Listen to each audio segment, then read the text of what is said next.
Magandang araw, Gia Confession. Ako si Richard, 42 taong gulang. Sabi nila, ang pagiging ama daw ay tungkol sa pagpapasa ng iyong pangalan at dugo sa susunod na henerasyon. Pero sa karanasan ko, ang pagiging ama ay tungkol sa kung gaano kalawak ang kaya mong patawarin at kung gaano kalalim ang kaya mong ibigay na pagmamahal para sa mga batang hindi mo man lang kadugo. Pero tinawag kang Papa. Nagsimula ang lahat noong 2005. Noong mga panahon na iyon, akala ko'y natagpuan ko ng babaeng makakasama ko habang buhay. Si Belen. 3 taon kaming magkasintahan bago kami nauwi sa kasalan. Sa loob ng 3 taon na iyon, ni hindi ko siya hinawakan ng may mali siya. Ganoon ko siya karespeto. Sa bawat paglalakad namin sa plaza, sa bawat simpleng date sa karinderya o sa tabi ng dagat, lagi kong pinipigilan ang sarili ko. Hindi dahil wala akong nararamdaman, kundi dahil gusto kong iparamdam sa kanya na hindi siya basta-basta babae sa buhay ko. Gusto ko, sa harap ng altar, doon namin sisimulan ng lahat ng malinis at marangal. Pero bago pa man kami makarating sa altar, isang gabi, umiiyak si Belen. Dumating siya sa bahay namin na namumugto ang mga mata. Nanginginig ang mga kamay at halos hindi makapagsalita. Noong una, akala ko may nangyari sa pamilya nila. Pero nang magsalita siya, doon ko naramdaman na parang gumuho ang mundo ko. Sinabi niya na nakikipaghiwalay na siya sa akin. Bakit? Dahil nabuntis daw siya sa probinsya nila sa Ilocos noong nagbakasyon siya. Sabi niya, sinalbahe daw siya. Iyon ang nangyari. Na-trauma raw siya at hindi niya alam ang gagawin. Hindi ko maipaliwanag ang naramdaman ko noon. Galit, sakit, awa at pagkalito. Gusto kong sumigaw. Gusto kong magtanong kung bakit. Pero sa bawat pag-iyak niya, sa bawat paghingi niya ng tawad, kahit hindi niya kasalanan, mas nanaig ang pagmamahal ko kaysa sa sakit. Anong gagawin ng isang lalaking nagmamahal? Kahit masakit, pinili kong manindigan. Ayaw kong mapahiya si Belen. Ayaw kong itakwil siya ng pamilya niya. Ayaw kong maranasan niyang mag-isa sa panahong pinakakailangan niya ng kakampi. Kaya ang sabi ko, Belen, tara, magpakasal na tayo. Pananagutan kong batang yan. Hindi ko hahayaang lumaki siyang walang ama. Hindi niya agad napigilan ang pag-iyak. Yakap-yakap niya ako na parang doon niya ibinuhos ang lahat ng takot at pangamba niya. At sa yakap na iyon, ipinangako ko sa sarili ko na hindi ko siya pababayaan kahit pa hindi akin ang dinadala niya. Iyon ang naging simula. Sa mata ng lahat, ako ang ama. Sa Ilocos ginanap ang biglaan naming kasal. Simple lang, walang engrandeng handaan, pero puno ng bulong-bulungan ng mga tao. May mga matang mapanghusga, may mga taong nagtatanong sa likod namin, pero pinili kong huwag silang pakinggan. Ang mahalaga, may pamilyang mabubuo. Nang isilang ang bata, isang malusog na lalaki. Ako ang unang humawak sa kanya. Kahit hindi ko siya kadugo. Noong makita ko ang maliit niyang muka at marinig ang una niyang iyak, may kung anong kumurot sa puso ko. Para bang doon mismo isinilang ang pagiging ama ko. Pinangalanan ko siya. Inalagaan, pinuyatan, at minahal ng buong buo. Walang kulang, walang pag-aalinlangan. Pagkalipas ng 1 taon, biniyayaan naman kami ng isang babae. Ang kaisa-isang anak na bunga ng aming dugo. Ibang saya ko noon. Kumpleto na kami. Isang lalaki at isang babae. Isang pamilya na pinanday ng sakripisyo, pagtanggap, at pagmamahal. Lumipat kami sa Cavite upang magsimula ng panibagong buhay. Doon, unti-unti naming binuo ang aming tahanan. Nagtatrabaho ako araw at gabi para matustusan ang pangailangan ng pamilya. Si Belen naman ang nag-aalaga sa mga bata. tuwing umuuwi ako galing trabaho, sasalubungin ako ng yakap ng anak kong lalaki. Papa! Ang sigaw niya habang tumatakbo papunta sa akin. At sa bawat tawag niyang iyon, nawawalang lahat ng pagod ko. Akala ko, sapat na yung sakripisyo ko para magbago ang takbo ng buhay namin. Akala ko, sapat na ang pagmamahal ko para buuin ang isang pamilyang hindi perpekto. Pero totoo. Pero sadyang may mga tao palang hindi marunong makontento sa katahimikan. Noong 2010, dahil sa kagustuhang mapagandang buhay, nag-abroad si Belen sa Dubai. Masakit ang magkalayo, pero kailangang magtiis. Akong naiwan sa mga bata rito sa Cavite habang nagtatrabaho ako. Sa umpisa, parang kinakaya pa namin. Araw-araw kaming nag-uusap sa video call. Pinapakita ko sa kanya kung paano ngumiti ang panganay namin. Kung paano matulog ang bunso naming babae na yakap ang maliit niyang unan. Sa bawat tawag, pinipilit naming maging buo kahit hati kami ng libo-libong kilometro. Pero habang tumatagal, unti-unting nababawasan ang mga tawag. Kung dati araw-araw, naging lingguhan. Hanggang sa minsan, ako na lang nag-aabang. Ako na lang nagtatanong kung kailan siya tatawag. May mga gabi na nakatulog na lang ako, hawak ang cellphone. Naghihintay ng kahit simpleng mensahe mula sa kanya. Maayos naman ang mga unang buwan, hanggang sa lumipas ang 2 taon. Pag-uwi ni Belen noong 2012, hindi pa salubong ang dala niya. Isang masakit na pag-amin. Buntis siya ng 3 buwan. At ang ama ay isang banyagang nakilala niya roon. Hindi ko makakalimutan ang araw na iyon.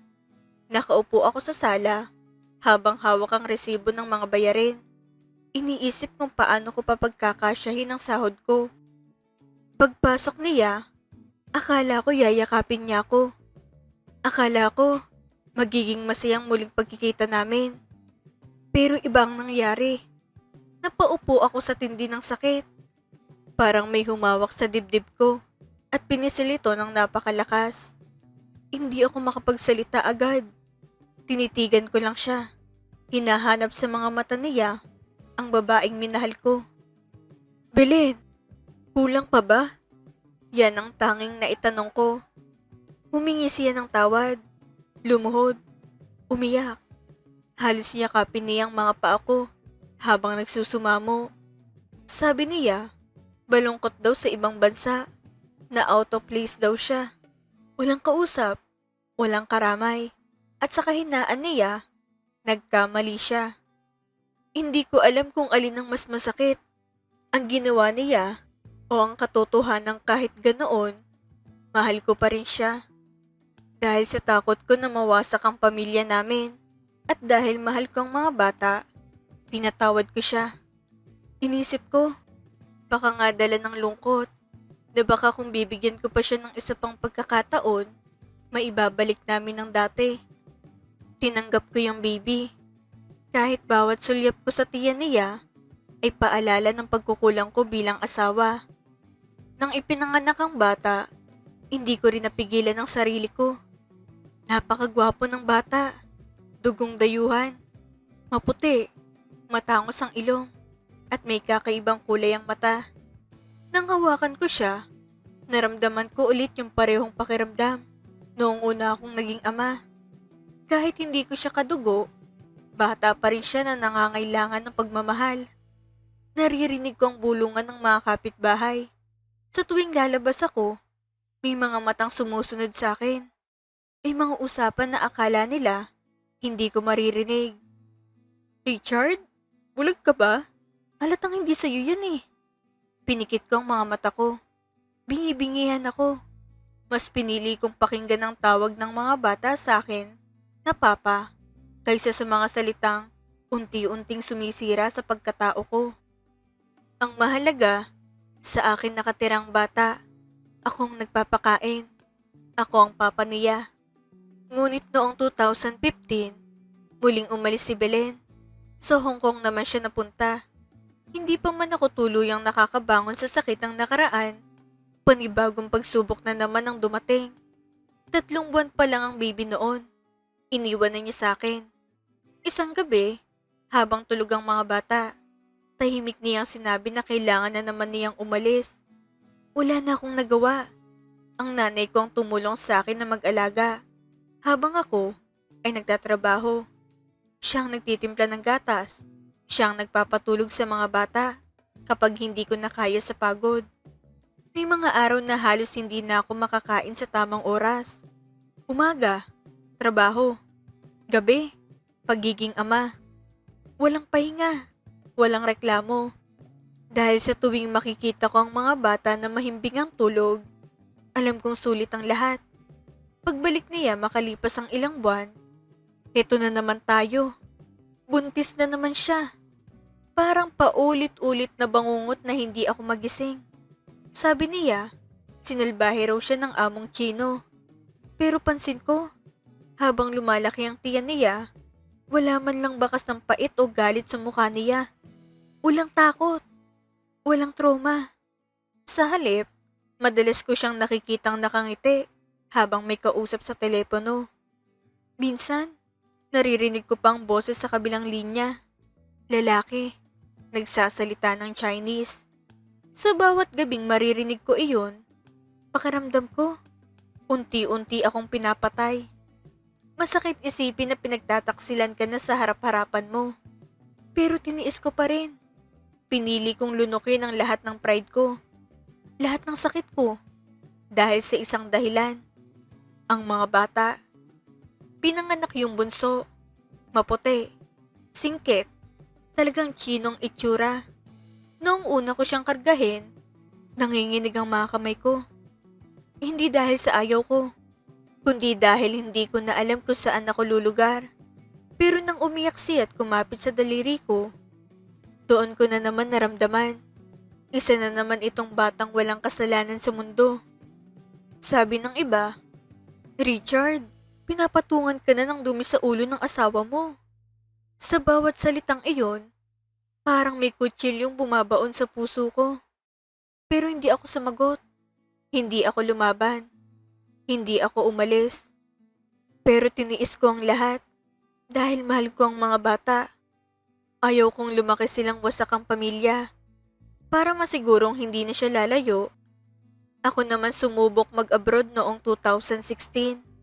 Naging heavy equipment operator ako sa Qatar. Hindi naging madali ang desisyong iyon.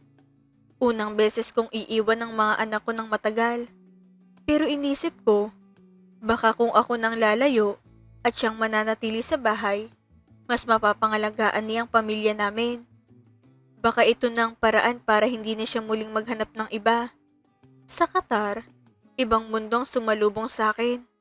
Disyerto, matinding init, at trabahong hindi biro. Araw-araw, nagpapatakbo ako ng malalaking makina. Bulldozer, excavator.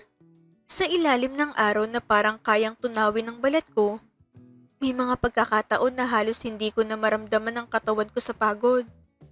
Pero sa tuwing sumasagi sa isip ko ang mga anak ko, lalo na kapag naaalala ko kung paano nila ako yakapin at tawaging papa, bumabalik ang lakas ko. Maayos ang lahat. Naibibigay ko ang lahat ng pangangailangan nila. Nakapagpagawa ako ng bahay. Napag-aral ko ng maayos ang mga bata. At kahit papaano, nagkaroon kami ng kaunting ginhawa sa buhay. Every 2 years, umuuwi ako. At sa bawat pag-uwi ko, parang piyesta sa bahay. Yakapan, tawanan, sabay-sabay kumain. Akala ko, ito na yung reward ko sa lahat ng pagtitiis ko. Akala ko lang pala.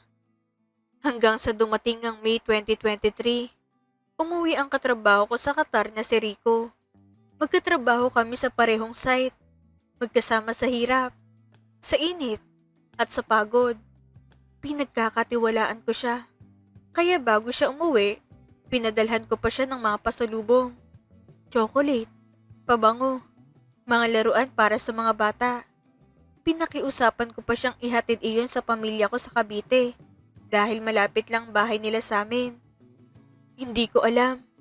Doon pala magsisimulang pinakamalaking pagkakanulo sa buhay ko. Matapos ang isang buwan, nalaman ko na hindi na pala babalik si Rico sa Qatar. Nagulat ako, pero natuwa pa nga ako para sa kanya.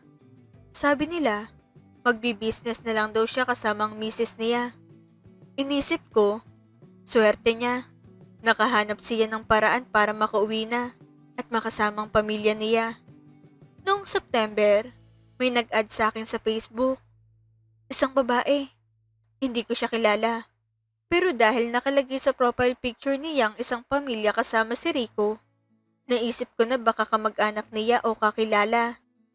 Pag-accept ko, biglang nag-message. Ikaw ba si Richard na katrabaho ni Rico? Sumagot ako ng maayos. Oo, ako nga. Kumusta kayo riyan? Hindi ko inaasahan ang kasunod. Doon gumuho ang mundo ko. Nag-send siya ng mga video at picture. Sa unang click ko pa lang, nanlamig ng buong katawan ko. Parang tumigil ang oras. Hindi ako makapaniwala sa nakita ko. Si Belen at si Rico. Magkasama sila sa iba't ibang lugar. May video na magkayakap sila sa pool. Masaya. Parang walang iniisip. May mga larawan na nasa loob sila ng kwarto. Magkaharap. Magkalapit. Mga eksenang hindi na dapat makita ng isang asawa. At habang tinitignan ko ang bawat larawan, pakiramdam ko, unti-unting nadudurog ang puso ko. Galing daw yun sa account ni Rico na na-open ng asawa niya. Ibig sabihin, hindi lang ako ang niloko, pati ang asawa ni Rico. Habang nagpapatakbo ko ng malalaking makina sa Qatar, parang gusto ko nang mawala na lang sa mundo. May isang araw na halos mawalan ako ng kontrol sa excavator. Nanginginig ang mga kamay ko. Namumuo ang luha ko sa loob ng helmet. At hindi ko na makita ng maayos ang dinadaanan ko. Muntik na akong maaksidente sa kakaisip. Kung hindi lang ako napasigaw ng supervisor ko, baka kung ano na nangyari sa akin. Hindi ako makauwi agad dahil sa kontrata. Parang kulungan ang pakiramdam ko. Gusto kong tumakbo pa uwi. Gusto kong harapin siya. Gusto kong itanong kung bakit. Pero wala akong magawa. Nandoon lang ako. Nakakulong sa gitna ng disyerto. Habang unti-unting sinisira ng katotohanan ng pagkatao ko. May mga gabi na hindi ako natutulog. Tinitignan ko lang ang kisame. Paulit-ulit na buwabalik sa isip ko ang mga larawan. Iniisip ko kung saan ako nagkulang. Kung bakit. Sa kabila ng lahat ng binigay ko, nagawa pa rin niya akong ipagpalit. Sa kaibigan ko pa. Hanggang sa isang araw, ibinalita na lang ng nanay ko na sumama na si Belen kay Rico at iniwan ng mga bata sa bahay ng walang paalam. Umuwi ako noong 2024. Wasak na wasak ako. Pagbaba ko pa lang ng eroplano, pakiramdam ko wala na akong uuwi ang buo. Parang iniwan ko sa ibang bansa ang sarili kong dignidad. At ang natira na lang ay pagod at sakit. Pero pagkakita ko sa 4 na bata, naisip ko, Richard, kung susuko ka, paano na sila? Sinalubong nila ako sa bahay, yakap na mahigpit. Parang ayaw na nila akong pakawalan ulit. Yung panganay kong lalaki, kahit hindi ko kadugo, siya pang unang nagsabi, Papa, huwag ka na ulit umalis. Doon ako tuluyang nadurog. Sa simpleng salitang iyon, doon ko na na-realize na ako lang meron sila. Ako lang natitira. Hindi ko na hinabol si Belen, kahit alam kong nasa kalamba lang sila ni Rico. At buntis na naman siya sa anak nito. Marami ang nagsabi sa akin na habulin ko raw. Kasuhan ko raw. Pero sa totoo lang, pagod na ako. Pagod na akong ipaglaban ang isang taong paulit-ulit akong pinipili na saktan. Mas pinili kong ilaan ang natitira kong lakas sa mga batang hindi naman ako kailanman pinabayaan. Nagtayo ako ng sariling auto repair shop. Maliit lang sa umpisa. Isang garahe, iilang gamit, at kaunting ipon mula sa abroad. Ako ang mekaniko. Ako ang tagabantay. Ako ang lahat. Sa bawat pag-aayos ko ng makina, pakiramdam ko inaayos ko rin ang buhay ko. Unti-unti, pira-piraso. Pero may direksyon. Dito na lang ako sa Pilipinas. Kailangan ako ng mga anak ko. Ako nang tatayo nilang ama at ina. Ako ang gigising sa kanila tuwing umaga. Maghahanda ng pagkain. Maghahatid sa school. At magtatrabaho buong araw para may mauwi sa gabi. Hindi madali, pero mas pinili ko itong hirap kaysa sa muling mawalan sila ng magulang. Pero isang araw, habang sinusundo ko ang mga bata sa school, wala yung bunso kong si Jeff. Biglang kumabog ang dibdib ko. Parang may mali. Sabi ng teacher, kinuha raw ng nanay dahil emergency. Doon nagpintig ang tenga ko. Hindi na ako nagdalawang isip. Agad akong nagtungo sa presinto at humingi ng tulong. Kasama ang mga pulis, pinuntahan namin ang tinutuluyan nila Belen at Rico. Sa bawat takbang ko papunta roon, pakiramdam ko, sasabog ang dibdib ko. Halo-halong galit, takot at kaba para sa bata. Pagdating namin, nagkaroon ng gulo, nagtaasan ng boses, nagsumbatan, at halos hindi na mapigilan ng emosyon. Sabi ni Belen, wala raw akong karapatan dahil hindi ko naman daw anak yon. Parang sinaksak ulit ang puso ko sa harap ng maraming tao. Pero hindi ako matras. Dahil pangalan ko ang nasa birth certificate at 8 years old na ang bata, hinayaan ng bata na pumili. Tinawag si Jeff. Nakita ko ang takot sa mga mata niya. Pero nang makita niya ako, tumakbo siya papunta sa akin at mahigpit akong niyakap. Pinili ako ni Jeff. Pinili niya ang lola niya at ang mga kapatid niya. Sa yakap na iyon, parang may bumalik sa akin. Isang bagay na akala ko tuluyan ang nawala. Pag-asa. Nalaman ko rin ang totoong dahilan kung bakit niya gustong kunin ng bata. Ginagamit lang pala niya si Jeff para makahingi ng pera sa amang Chino sa pamamagitan ng video call. Tuwing kakausapin nila, pinapakita ang bata para kaawaan at padalhan sila ng pera. Ganoon siya kadesperada. Napakasakit isipin na may nanay palang ganoon. Gagamitin ang sariling anak para sa pera habang kasamang ibang lalaki. Hindi ko maintindihan kung paano niya nagagawang sikmurain iyon.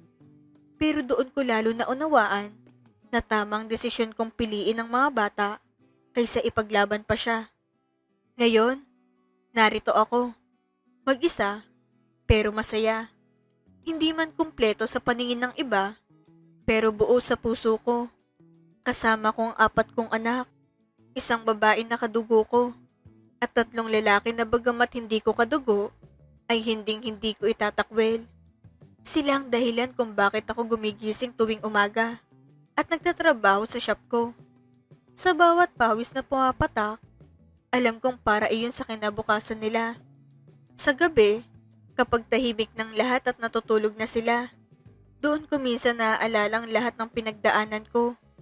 Pero imbis na sakit, mas nangibabaw na ngayon ang pasasalamat. Dahil sa kabila ng lahat, hindi ako nag-isa. May 4 na batang kumakapit sa akin. At sapat na yun para ipagpatuloy ko ang laban. Sa mga kapwa ko tatay, ang pagiging amay hindi lang tungkol sa paggawa ng bata. Ito ay tungkol sa pananatili kapag mahirap ng sitwasyon. Ito ay tungkol sa pag-aaruga sa mga batang walang ibang matatakbuhan. Mensahe ko kay Belen, naway maging masaya ka sa bago mong buhay. Hindi na ako galit, dahil ang mga batang iniwan mo, ang siyang pinakamalaking kayamanan na kinuha ko sa'yo. Kayo mga kadya, anong aral ang inyong nakuha sa kwento ni Richard? I-comment ang inyong saloobin sa ibaba. Hanggang sa susunod, Dia Confession.